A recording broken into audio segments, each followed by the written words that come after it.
Bonjour tout le monde, continuons avec cette deuxième partie du TP5. Lors de la première partie, nous avions créé un package qu'on a appelé Beginner Tutorials, dans lequel nous avions créé deux nœuds, un talker et un listener. Donc le talker diffusait le message Hello World dans un topic qu'on a appelé chatter, et le listener est venu s'inscrire à ce topic chatter pour recevoir ces messages. Lors de ce TP, ou bien lors de cette deuxième partie, nous allons apprendre comment créer et incorporer notre propre structure de message à l'intérieur du package qu'on a déjà établi ou bien créé lors de la première partie. Donc pour commencer, on va ouvrir notre terminal et on va se positionner à l'intérieur du package Beginner Tutorials sans entrer dans le dossier source pour créer un dossier MSG dans lequel on va définir la structure de message. Donc le message qu'on va créer ici, on va l'utiliser comme compteur à l'intérieur du nœud talker pour qu'il compte le nombre de fois ou bien le nombre de diffusions du message Hello World. Donc on vient se positionner à l'intérieur de Beginner Tutorials. Ici, on va créer un dossier qu'on va appeler MSG. Donc pour créer un dossier, c'est la commande make directory, mkdir MSG. Donc ici, le dossier existe déjà. Ensuite, on va entrer à l'intérieur de ce dossier et on va ouvrir un fichier qu'on va appeler number, dont l'extension sera msg. Number.msg, c'est le nom de notre message. Donc on ouvre number.msg, dans mon cas il existe déjà, et je vais déclarer une variable de type entier que j'ai appelée ici num. Donc num, c'est une variable entière codée sur 64 bits, dont le nom du message est number.msg et le nom de la variable c'est num. Une fois que vous avez écrit cette petite ligne, vous faites save. Ensuite, je vais incorporer cette variable comme compteur à l'intérieur du nœud talker. Donc mon programme il est déjà modifié. On va survoler les modifications qu'on doit rajouter. Donc la première chose à rajouter, c'est la bibliothèque relative à mon message. La bibliothèque relative à mon message, c'est le nom du message .header. Le nom du message, je dis bien, et l'emplacement de ce message.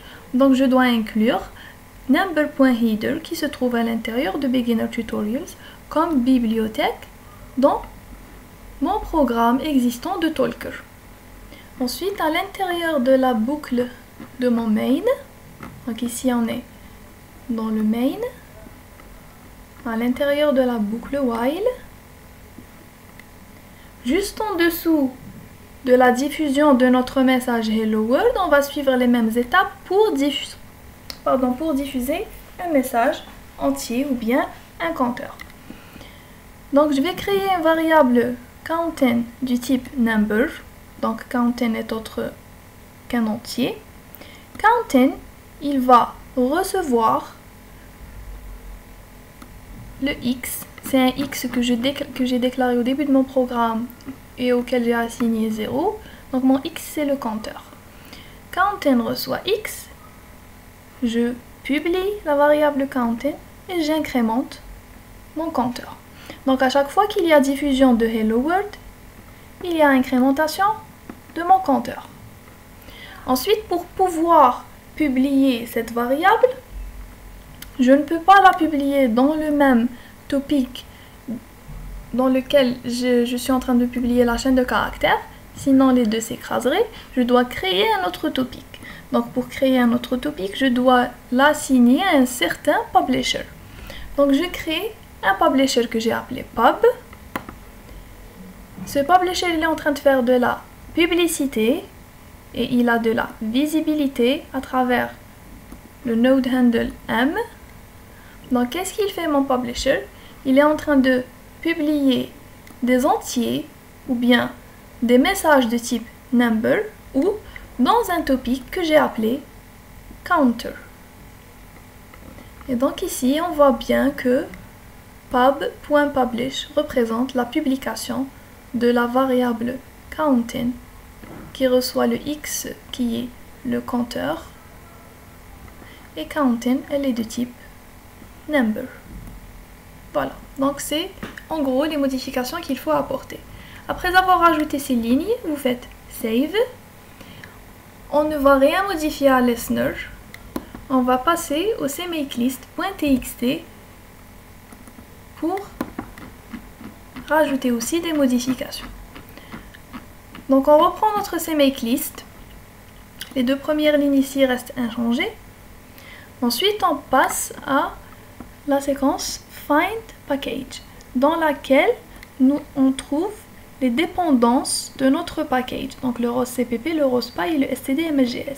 Ici, puisque je viens de créer ma propre structure de message et que je vais la générer, je dois mentionner ces deux petites lignes qui représentent la génération de messages, message generation et gen-msg. Vous remarquerez que dans la première partie, nous ne les avions pas utilisés. Pourquoi? Parce que nous utilisions des messages ou bien la chaîne de caractères qui est déjà déclarée auprès de Standard Messages. Alors qu'ici, je vais générer mes propres messages et donc je dois utiliser ces deux lignes. N'oubliez pas la parenthèse. On descend un peu plus bas pour déclarer, dans la partie déclare ROS Messages, pour déclarer les messages ou bien le message qu'on vient de créer. Donc on descend un peu plus bas où on trouve Generate Messages in the MSG folder. Donc effectivement nous avons créé un MSG folder.